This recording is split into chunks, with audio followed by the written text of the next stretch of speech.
बताया गया है कि मैक्रो इकोनॉमिक्स का इंट्रोडक्शन पढ़ेंगे और स्ट्रक्चर पढ़ेंगे कि इसका स्ट्रक्चर कैसा होता है, राइट। तो हम कॉन्सेप्ट्स की बात करें तो सबसे पहले एक डेफिनेशन यहाँ पर आपको बताया गया है। क्या डेफिनेशन है ये देखिए, macroeconomics is the part of economic theory. Macroeconomics economic theory का एक पार्ट है जो स्टडी करता है इकोनॉमी एज अ होल, पूरी इकोनॉमी को, पूरी अर्थव्यवस्था को एक तरीके से, economy as a whole. Such as ये क्या है, मेजर करता है national income, aggregate employment, general price level, aggregate consumption, aggregate investment etcetera. Its main instrument, यानी कि जो इसका इंस्ट्रूमेंट है, एक तरीके से जो टूल है, बेसिकली जो सबसे मेन टूल है इसका, वो है एग्रीगेट डिमांड और एग्रीगेट सप्लाई। यानी कि पूरे मैक्रो इकोनॉमिक्स में एग्रीगेट डिमांड और एग्रीगेट सप्लाई, यानी टोटल डिमांड पूरी इकोनॉमी में, टोटल जितना भी डिमांड हुआ वो, और टोटल सप्लाई, ये इसका मेन इंस्ट्रूमेंट होता है। ठीक है, इसको हम एक तरीके से इनकम थ्योरी भी कहते हैं या फिर एम्प्लॉयमेंट थ्योरी भी कहा जाता है, राइट। अब हम बात करते हैं स्ट्रक्चर की। ये था एक डेफिनेशन छोटा सा, उसके बाद आया है स्ट्रक्चर ऑफ मैक्रो इकोनॉमी। हमें पता है कि मैक्रो इकोनॉमिक्स जो है वो इकोनॉमिक प्रॉब्लम्स से कंसर्न्ड है पूरे इकोनॉमी के लेवल पे। ये बात हमें पहले से पता चल चुकी है इतना। मैक्रो इकोनॉमिक्स का कंसर्न क्या है, पूरी इकोनॉमी का एक लेवल पे आकर स्टडी करना। स्ट्रक्चर ऑफ मैक्रो इकोनॉमिक्स जो है वो क्या है, study of different sectors of economy. Macro economics का स्ट्रक्चर क्या होगा कि हम पूरी इकोनॉमी के डिफरेंट सेक्टर्स को स्टडी करें। तो अब हमें पहले ये जानना होगा कि ये डिफरेंट सेक्टर्स जो है वो है क्या, राइट। हाँ, तो यहाँ देखो, हम अगर एक तरीके से पूरी इकोनॉमी को डिवाइड करना चाहें सेक्टर्स के बीच में, तो उसका जो नेचर होता है, नेचर ऑफ स्टडी के बेस पे अगर हम डिवाइड करें, तो सबसे पहला आता है हमारा प्रोड्यूसर सेक्टर। ठीक, प्रोड्यूसर सेक्टर वो होता है जो किसी भी गुड्स और सर्विस को के प्रोडक्शन में एंगेज होता है। भाई जो प्रोडक्शन कर रहा है उसको हम क्या कहेंगे, प्रोड्यूसर सेक्टर, राइट। यानी जो फर्म्स हो गई बेसिकली वो क्या हो गई, प्रोड्यूसर सेक्टर। ऐसे ही दूसरा आता है हाउस होल्ड सेक्टर। अब अगर किसी चीज का प्रोडक्शन हुआ है गुड्स एंड सर्विस का, तो उसको यूज करने के लिए भी कोई होना चाहिए। तो कंजम्पशन जो करता है उसे कहते हैं हाउस होल्ड। यानी कि जो भी लोग, जो भी पर्सन किसी भी गुड्स या सर्विस का यूज करता है, कंज्यूम करता है, वो कहलाता है हमारा household sector, right. Households, यहाँ पे एक नोट है कि households are taken as the owners of factors of production. Household को एक तरीके से फैक्टर्स ऑफ प्रोडक्शन के ओनर के फॉर्म में भी लिया जा सकता है। खैर ये आपको फैक्टर ऑफ प्रोडक्शन क्या होता है वो आगे समझ में आएगा। फिलहाल हमने अभी दो सेक्टर देखे, राइट, प्रोड्यूसर सेक्टर और हाउस होल्ड सेक्टर। तीसरा जो आता है हमारा वो होता है गवर्नमेंट सेक्टर।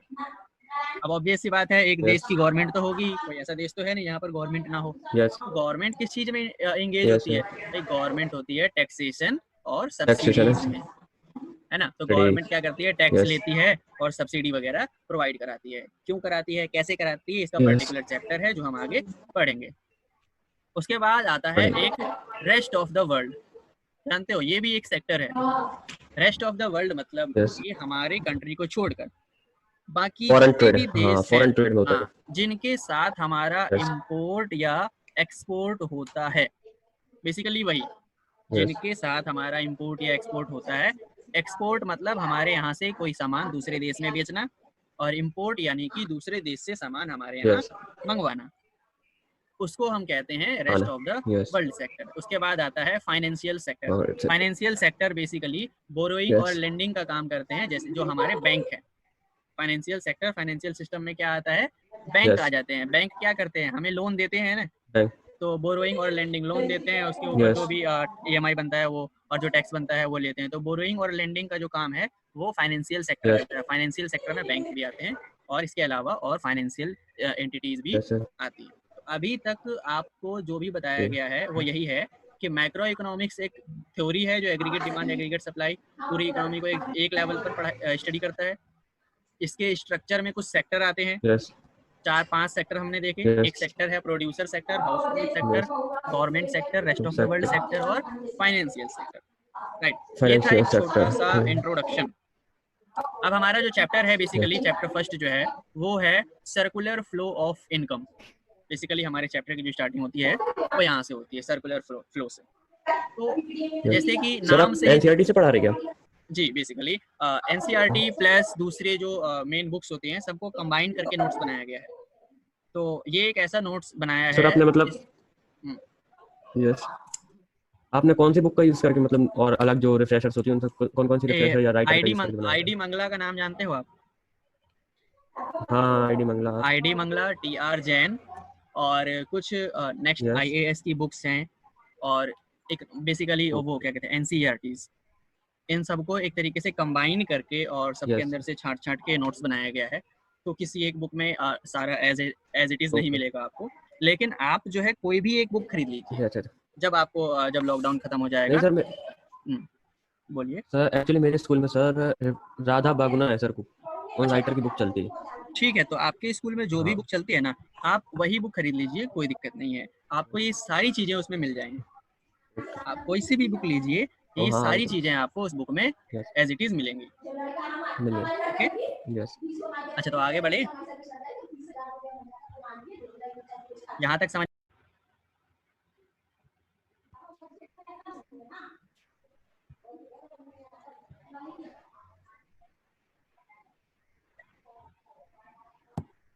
नेटवर्क प्रॉब्लम हो जाती है।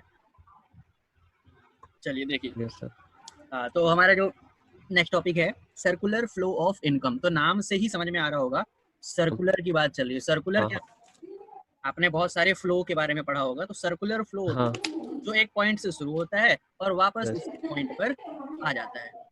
उससे दोबारा आता है एक सर्कुलर, चेन होती है साइकिल हाँ चेन होती है। हाँ तो अब ये जो चेन है ये किस चीज की है? बेसिकली यहाँ पर ये है मनी की। Yes circular flow of income, income का सर्कुलर फ्लो। तो यहाँ पर देखो ये क्या है, इसका डेफिनेशन बताया हुआ है कि it refers to flow of money, income और गुड्स एंड सर्विसेज। मनी का, इनकम का यस या फिर गुड्स एंड सर्विसेज का फ्लो कहाँ होगा? का across different sectors of the economy. अभी हमने डिफरेंट सेक्टर्स के बारे में पढ़ा यस कि एक इकोनॉमी में डिफरेंट डिफरेंट सेक्टर्स होते हैं। यस ये रहे वो सेक्टर्स, और उस सेक्टर्स के यस बीच में मनी का, गुड्स का, सर्विसेज का एक फ्लो होगा, सर्कुलर फ्लो होगा। ठीक है, अब अगर हम बात करें यस यस सर्कुलर फ्लो की तो ये होते हैं दो टाइप के। एक होता है रियल फ्लो यस और एक होता है यस मनी फ्लो। इसी के अलग अलग नाम है। मनी रियल फ्लो को ही प्रोडक्ट फ्लो कहा जाता है यस और रियल फ्लो को ही फिजिकल फ्लो कहा यस जाता है। तो तीन नाम है, मतलब तीनों का एक ही यस है, real flow, product flow, physical yes flow. Money flow को ही मॉनेटरी फ्लो कहा जाता है और मनी फ्लो को ही नॉमिनल फ्लो कहा जाता है। राइट, यस तो इसमें कंफ्यूज नहीं होना यस है, ये पता होना चाहिए। देखो इकोनॉमिक्स में ना ये एक चीज है, मैक्रो इकोनॉमिक्स में स्पेशली एक चीज के दो तीन नाम होंगे यस और आपको ना सारे यस नाम पता होने चाहिए, क्योंकि पेपर में ना बहुत कंफ्यूज कर देते यस हैं कई सर बार बच्चों को। जो ऐसा नाम होता है ना जो बिल्कुल भी यूज नहीं किया यस जाता, सर वो पूछ देते हैं सीधा पेपर में। अब बच्चे ने वो नाम सुना ही नहीं, यस हालांकि यस आंसर उसको पता था, लेकिन उसको यही नहीं पता था कि ये आंसर इसी का है, यानी इसका रियल को ही प्रोडक्ट फ्लो कहते हैं। किसी बच्चे ने रियल फ्लो, मनी फ्लो पढ़ लिया, बट पेपर में आ गया प्रोडक्ट फ्लो बताओ, अब वो कंफ्यूज कि ये तो हमें पढ़ाया ही नहीं गया। समझ रहे हो? इसलिए नाम जो है different different names yes yes important है, वो आपको ध्यान में रखना है। तो सबसे पहला आ जाता है हमारा yes real flow. Real flow की अगर हम बात करेंगे तो यहाँ पर एक फ्लो डायग्राम दिया हुआ है। ठीक है, अभी यस आपको जो रियल फ्लो या मनी फ्लो समझाया जा रहा है वो बताया जा रहा है एक सिंपल इकोनॉमी के अंदर। सिंपल इकोनॉमी एक ऐसी इकोनॉमी होती यस है जिसमें हम स्टडी करने के लिए सिर्फ दो सेक्टर्स का यूज करते हैं। सिंपल इकोनॉमी यस ऐसी इकोनॉमी होती है जिसके वही अंदर हम सिर्फ दो सेक्टर्स का यूज करते हैं स्टडी करने के लिए। वो दो सेक्टर कौन कौन से होते हैं? एक होता यस है हाउस होल्ड सेक्टर और एक होता है producing sector. Produce sector producing sector कौन है? जो गुड्स एंड सर्विसेज को प्रोड्यूस कर रहा है। और house hold service yes sector कौन है? जो हाउस होल्ड यानी कि जो जो कंज्यूम कर कंज्यूम कर रहा रहे हैं है ना। तो यहाँ पर देखो, हाँ real flow of income implies the flow of factor services from the household sector to the producing sectors and corresponding flow of goods and yes services from the producing sector to the household sector। Flow chart की form से अगर हम समझे household sector तो देखो क्या होता है, प्रोड्यूसिंग सेक्टर ने कोई सामान बनाया, तो प्रोड्यूसिंग सेक्टर जो यस है वो सामान बनाएगी गुड्स एंड सर्विसेज, उसको कौन कंज्यूम कर लेगा? हाउस होल्ड सेक्टर कंज्यूम कर लेगा। राइट। और हाउस होल्ड सेक्टर जो है वो बदले में क्या देगा, service of factor of production, यानी लैंड, लेबर, कैपिटल, एंटरप्राइज, वो जो है वो हाउस होल्ड से कहा जाएगा प्रोड्यूसिंग सेक्टर के बारे में। अब एक और चीज समझा दूं, ध्यान में रखना बहुत अच्छे से, जब हम रियल फ्लो की बात करते हैं ना, तो यहाँ पर रियल फ्लो में हम मनी को इंक्लूड नहीं करते हैं। रियल फ्लो में हम मनी का यूज नहीं करेंगे। और मनी के अलावा, यानी कि अगर मैं इकोनॉमी में से मनी हटा दूं, भाई मनी है ही नहीं, पैसा नहीं है, अब ये कुछ प्रोड्यूस कर रहे हैं और ये कंज्यूमर हैं, तो इनके बीच में कैसा रिलेशन होगा प्रोड्यूसर और कंज्यूमर के बीच में? ये तो सामान बनाएंगे, वो सामान जो है वो इनको मिल जाएगा, ठीक है। बदले में ये क्या करेंगे, ये इनको लेबर देंगे, कैपिटल देंगे, यानी अपनी जमीन दे सकते हैं, या फिर ये आकर फैक्ट्री में काम करेंगे, ठीक है, और बदले में फैक्ट्री से उनको जो गुड्स एंड सर्विसेज है वो मिल जाएगा।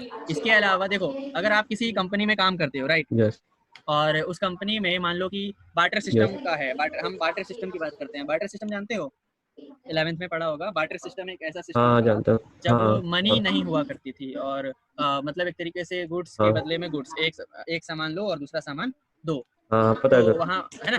तो मान लो आप किसी फैक्ट्री में काम करते हो, तो वो फैक्ट्री से आपको क्या मिलेगा, फैक्ट्री से आपको रहने के लिए जगह मिल सकती है, वेजेस मिल सकते हैं, या मान लो फैक्ट्री से, यानी जो भी मिलेगा वो कोई गुड या सर्विस ही होगा, सामान ही मिल सकता है आपको, पैसा नहीं मिलेगा, ठीक है। और तो ये होता है रियल फ्लो। रियल फ्लो में हम मनी की बात नहीं करते हैं, गुड्स एंड सर्विसेज की बात करते हैं, जिसमें फैक्टर सर्विसेज जो हैं वो हाउस होल्ड से प्रोड्यूसिंग सेक्टर के पास जाता है, हाउस होल्ड से प्रोड्यूसिंग सेक्टर के पास जाता है, और उसके बदले में गुड्स एंड सर्विसेज जो है वो प्रोड्यूसिंग सेक्टर से हाउस होल्ड सेक्टर के पास जाता है। क्लियर? यस। अब यहाँ पे एक दो बात बताई गई है कि ये दोनों सेक्टर हैं वो एक दूसरे पर डिपेंड हैं। भाई कैसे डिपेंड है? देखो, प्रोड्यूसर्स जो हैं वो सप्लाई करते हैं गुड्स और सर्विस का हाउस होल्ड्स को। प्रोड्यूसर यानी कि जो सामान बना रहा है, प्रोड्यूस कर रहा है, वो क्या करेगा, गुड्स एंड सर्विसेज बनाएगा और हाउस होल्ड को दे देगा कि लो भाई तुम इस्तेमाल करो। इसके बदले में हाउस होल्ड क्या करेगा, हाउस होल्ड जो है वो फैक्टर ऑफ प्रोडक्शन को देगा। फैक्टर ऑफ प्रोडक्शन यानी कि लैंड, लेबर, कैपिटल, एंटरप्राइज, ये सब किसको देगा, प्रोड्यूसर सेक्टर। ओके। उसके बाद हमारा दूसरा फ्लो है मनी फ्लो। मनी फ्लो की जब हम बात करते हैं तो यहाँ पर हम वस्तुओं यानी कि गुड्स एंड सर्विसेज की बात करेंगे, इसके साथ साथ हम क्या है, मनी को ला देंगे बीच में। यानी कि मनी फ्लो में मनी यानी कि प्रोड्यूसिंग सेक्टर से मनी हाउस होल्ड सेक्टर के पास कैसे जाता है, और हाउस होल्ड सेक्टर से जो मनी है वो प्रोड्यूसिंग सेक्टर के पास कैसे जाता है। तो money flow refers to the flow of factor income. अब भाई काम करोगे तो क्या इनकम आएगी, है ना, रेंट मिलेगा, इंटरेस्ट मिलेगा, प्रॉफिट होगा, वेजेस, सैलरी मिलेगी। कहाँ से मिलेगी, प्रोड्यूसिंग सेक्टर से। किसको मिलेगी, हाउस होल्ड सेक्टर को मिलेगी। समझ रहे हो ना? यानी कि फर्म जो है वो आपको क्या देगा, इनकम देगा, रेंट देगा, इंटरेस्ट है, प्रॉफिट है, वेज है, ये सब फर्म आपको देगा हाउस होल्ड को। बदले में आप क्या दोगे, आप जो है उनके जो गुड्स एंड सर्विसेज है उनको यूज करोगे, ठीक है। तो आप उनको यूज करोगे, मान लो कि फैक्ट्री से, आप फैक्ट्री में काम कर रहे हो, कंपनी में काम कर रहे हो, कंपनी ने आपको सैलरी दे दी, ठीक है। अब कंपनी ने कोई सामान बनाया, कंपनी उसको मार्केट में बेच रही है, आप खरीदोगे। जब आप खरीदोगे तो आप पैसा दोगे, और जब आप पैसा दोगे तो वो पैसा किसके पास चला जाएगा, प्रोड्यूसिंग सेक्टर के पास। तो प्रोड्यूसिंग सेक्टर जो है वो आपको फैक्टर पेमेंट देता है, काम के बदले आपको सैलरी देता है, और आप जो है हाउस होल्ड सेक्टर वो कंजम्पशन एक्सपेंडिचर देते हैं, यानी गुड्स एंड सर्विसेज को जब आप कंज्यूम करते हैं तो उस पर कुछ खर्च करते हैं आप, एक्सपेंडिचर जो होता है आपका, और वो पैसा आप कहाँ दे देते हैं, प्रोड्यूसिंग सेक्टर में, यानी फर्म के पास। तो फर्म ने आपको सैलरी दी, आपने सामान खरीदा, पैसा वापस फर्म के पास। समझ रहे हो? तो इस तरीके से मनी जो है वो फ्लो हो रहा है। मनी का फ्लो देख रहे हो, प्रोड्यूसिंग सेक्टर से हाउस होल्ड के पास, हाउस होल्ड से प्रोड्यूसिंग सेक्टर के पास। तो ये होता है money flow. The house hold, इसी को एक्सप्लेन किया गया है कि जो हाउस होल्ड होता है वो अपने इनकम को स्पेंड करता है गुड्स एंड सर्विसेज को खरीदने के लिए, जो कि प्रोड्यूसिंग सेक्टर ने क्या करा है, प्रोड्यूस करा है। Accordingly money flow back to the producing sector as household expenditure as shown in the flow chart.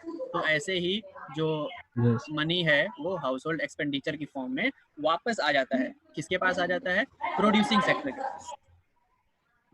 तो हमने दो यहाँ पर फ्लो पढ़े, एक पढ़ा रियल फ्लो।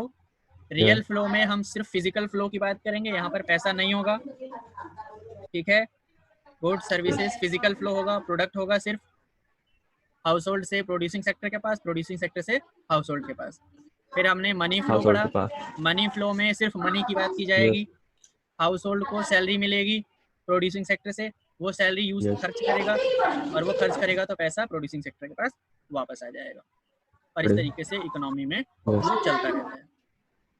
अब यहाँ पर बात की जा रही है circular flow of income in two sector model. अभी बताया था ना कि हम स्टडी करने के लिए सिर्फ दो सेक्टर का यूज करेंगे। देखो आपका जो सिलेबस है ना 12th क्लास का, उसमें पहले 2 सेक्टर इकोनॉमी मॉडल, 3 सेक्टर और 4 सेक्टर सभी थे, लेकिन लास्ट ईयर सिलेबस भी चेंज हुआ था, पता होगा। ये मैक्रो इकोनॉमिक्स 11th में पढ़ाई 12th में ही पढ़ाई जाती थी, और इंडियन इकोनॉमी 11th में, 12th में, है ना। इंडियन इकोनॉमी को 12th में कर दिया, यानी कि सिलेबस में जो चेंज हुआ था, तो मैक्रो इकोनॉमिक्स के जो चैप्टर्स हैं उनमें से कुछ टॉपिक्स को कट कर दिया गया है।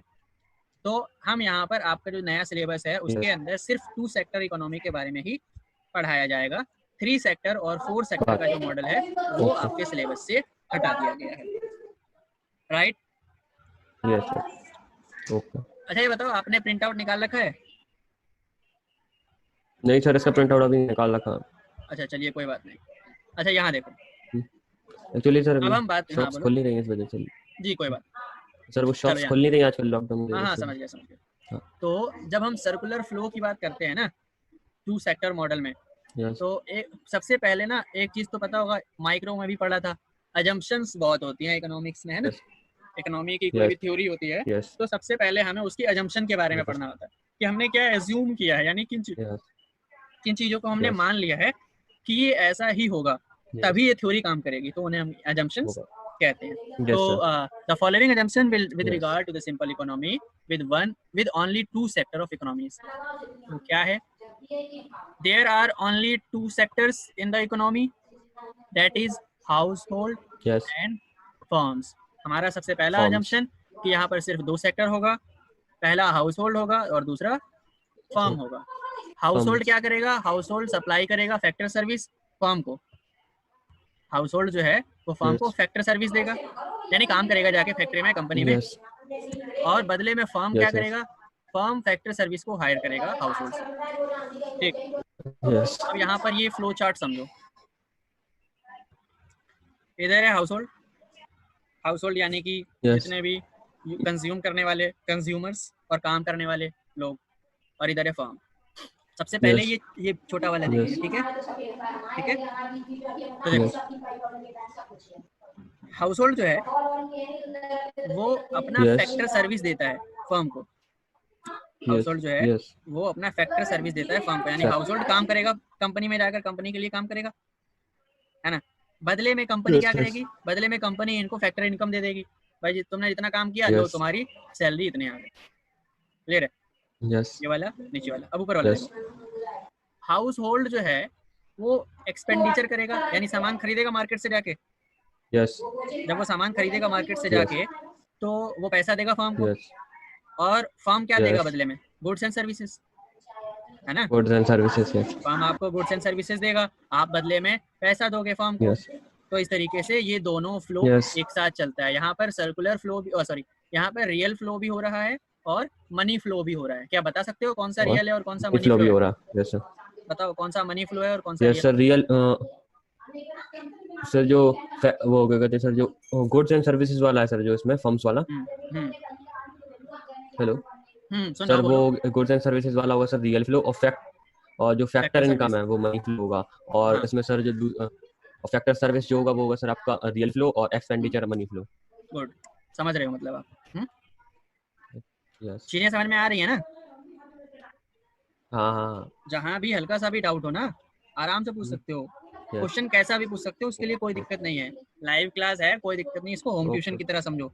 ये मानो मैं वहीं सामने बैठा हूँ और ऐसे ही पढ़ा रहा हूँ तुम्हें, तो आप आराम से कोई भी क्वेश्चन कंफ्यूजन वो पूछ सकते हो। अच्छा यहाँ पर देखो assumption number 4, households spend their entire income on consumption, यानी कि लोग जो है ना जितनी भी इनकम है अपनी उनकी इनकम सारी खर्च कर देते हैं, बचाते नहीं है। ये एक assumption है, जबकि ऐसा होता नहीं है। हमारी जितनी भी इनकम होती है क्या हम सारा खर्च कर देते हैं? हमको सेव करके रखते हैं ना, है ना? सेव करके, तो यस। हाँ, लेकिन यहाँ पर क्या एज्यूम किया गया है कि जो हाउस होल्ड है वो अपना पूरा का पूरा इनकम कंज्यूम कर लेगा, खर्च कर देगा। Firms sell all that is produced to the household. दूसरी बात ये, फर्म ने जितना प्रोड्यूस किया है, फर्म ने जितना भी प्रोड्यूस किया है सब कुछ बेच देता है। कुछ स्टॉक नहीं रखता, जो भी प्रोड्यूस हुआ बेच दिया, ये भी एजम्पशन है।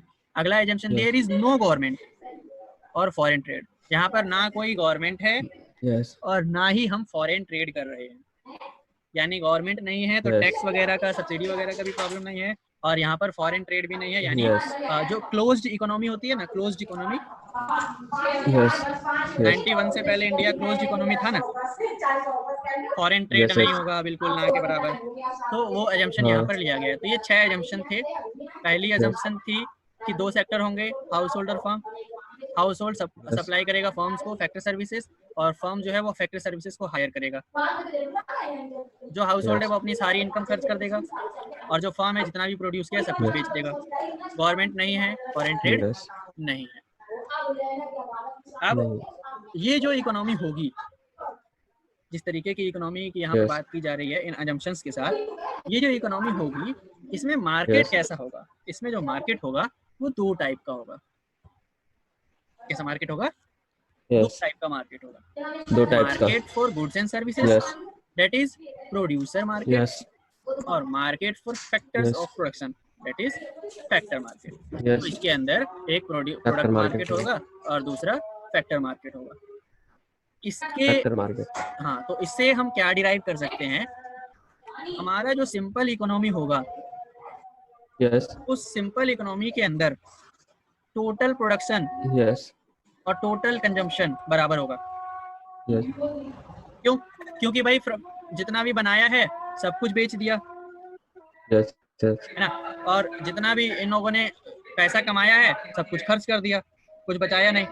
तो इसके पास जितना था सब इधर आ गया, और इसके पास जितना था सब इधर आ गया, यानी ये दोनों एक दूसरे के इक्वल होंगे। उसके बाद फैक्टर पेमेंट जो होगा वो फैक्टर इनकम के बराबर होगा। फर्म ने जितना पेमेंट दिया और हाउस होल्ड ने जितना इनकम आया वो दोनों बराबर होगा। टोटल फर्म की बात चल रही है, पता होना चाहिए बात। हम यहाँ पर पूरी इकोनॉमी की बात कर रहे हैं। पूरी इकोनॉमी में जितनी भी फैक्ट्री, जितनी भी कंपनी है, सबने जितना भी पेमेंट दिया है वो पूरा पेमेंट पूरे इनकम के बराबर होगा, सभी लोगों के इनकम के बराबर।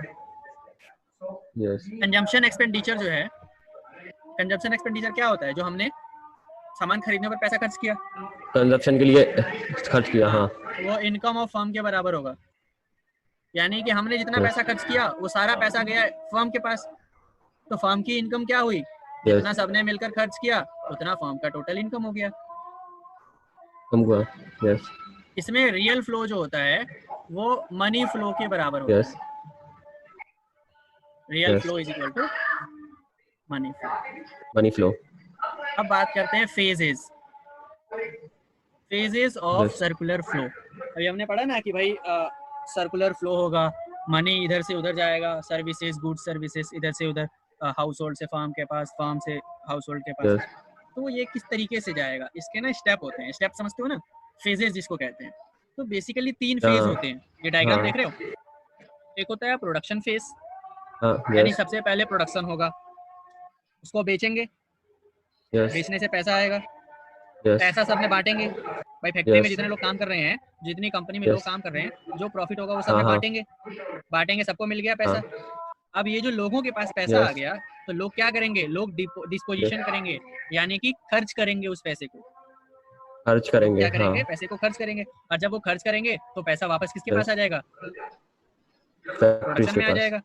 फैक्ट्री में प्रोडक्शन होने लगेगा, फिर प्रोडक्शन से प्रॉफिट का डिस्ट्रीब्यूशन, फिर डिस्ट्रीब्यूशन से सैलरी आ गई तो फिर लोग खर्च करेंगे, और फिर वो पैसा कहाँ लगा दिया जाएगा? वापस से प्रोडक्शन के पास। तो ये फ्लो था। अब इसके फेजेस हैं।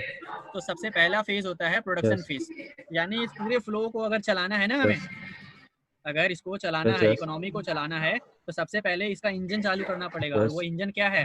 वो इंजन है ये प्रोडक्शन। ठीक, अब ये जो प्रोडक्शन फेज है ये किसके साथ डील करेगा भाई? प्रोडक्शन, ऑब्वियस सी बात है, production of goods and services के साथ डील करेगा by the producer sector. Producer sector को यूज करते हुए production of goods and services के साथ डील करता है। कौन सा phase? Production phase. If we study it in term of quantity, अगर हम क्वांटिटी की बात करें, quantity of goods and services, तो ये क्या है? ये एक रियल फ्लो है। अगर हम क्वांटिटी की बात करें, क्वांटिटी जानते हो ना? क्वांटिटी जानते हो ना? क्वांटिटी और क्वालिटी। हाँ जानता हूँ। हाँ, तो क्वांटिटी की अगर हम बात करें तो ये एक रियल फ्लो है, लेकिन ये एक मनी फ्लो है if we study in terms of market value. अगर हम मार्केट वैल्यू की बात करेंगे तो ये मनी फ्लो है, और अगर हम क्वांटिटी की बात करेंगे तो ये रियल फ्लो है। अब क्वांटिटी की बात कैसे करेंगे? तो जैसे कितने यूनिट गुड्स का प्रोडक्शन हुआ भाई, मान लो कि मोबाइल का प्रोडक्शन हो रहा है, कोई कंपनी है मोबाइल प्रोड्यूस कर रही है, तो भाई टोटल 10,000 मान लो कोई एक रेडमी का सेट बनाया MI A1, तो उसका मान लो 10,000 सेट बनाया। तो क्वांटिटी की बात हमने करी गुड्स की, तो कितनी है वो? 10,000। और वो क्या है? वो प्रोडक्ट है, तो वो प्रोडक्ट किस में आ गया? रियल फ्लो में। लेकिन मैं बात करूं कि वो जो 10,000 मोबाइल बने हैं मार्केट के अंदर, उसकी वैल्यू क्या है? तो जब मैं उसकी वैल्यू की बात करूंगा तो वो कौन सा फ्लो हो जाएगा? मनी फ्लो हो जाएगा। कौन सा फ्लो हो जाएगा? Money flow. इसके आगे सेकंड फेज जो होता है distribution phase, it means the flow of income in the form of rent. अब इनकम का फ्लो होगा। सेकंड डिस्ट्रीब्यूशन फेज में बताया था ना, जो सैलरी बटेगी ना लोगों में, तो क्या क्या क्या होगा? रेंट पे करते हैं। अब कंपनी रेंट देती है, मान लो किसी के फैक्ट्री, किसी ने अपना मकान बनाया, किराए पे लगा दिया, उसको रेंट मिला। ब्याज लिया था, उस पर ब्याज दिया था, उस पर इंटरेस्ट मिला। प्रॉफिट हुआ, उसको बांटा। लोग काम कर रहे हैं, उनकी सैलरी दे दी। तो ये सब जो है, जो प्रोड्यूसर सेक्टर से हाउस होल्ड सेक्टर को मिलता है, और ये पूरी तरीके से मनी फ्लो है, क्योंकि डिस्ट्रीब्यूशन फेज में हम सिर्फ मनी को डिस्ट्रीब्यूट करते हैं, राइट? इसके बाद आता है डिस्पोजिशन फेज। डिस्पोजिशन फेज जो है, डिस्पोजिशन का मतलब होता है एक्सपेंडिचर मेड। डिस्पोजिशन का क्या मतलब है? जो एक्सपेंडिचर है, जो खर्च किया गया। This phase deals with expenditure on purchase of goods and services. कोई भी गुड्स सर्विस जो परचेज हुआ बाय हाउस होल्ड और अदर सेक्टर, किसी भी सेक्टर ने कुछ भी खरीदा, तो एक्सपेंडिचर डिस्पोजिशन फेज में आ जाता है। This is a money flow. ये भी एक मनी फ्लो है, क्योंकि आज के टाइम पे बार्टर सिस्टम तो है नहीं भाई, कुछ खरीदोगे तो उसके बदले में पैसा ही देना पड़ेगा, है ना? तो ये बेसिकली क्या है? एक मनी फ्लो है। तो तीन तरीके का हमने फेज देखा। प्रोडक्शन फेज में प्रोडक्शन होता है, ये दोनों तरीके का फ्लो है, रियल फ्लो भी है, मनी फ्लो भी है।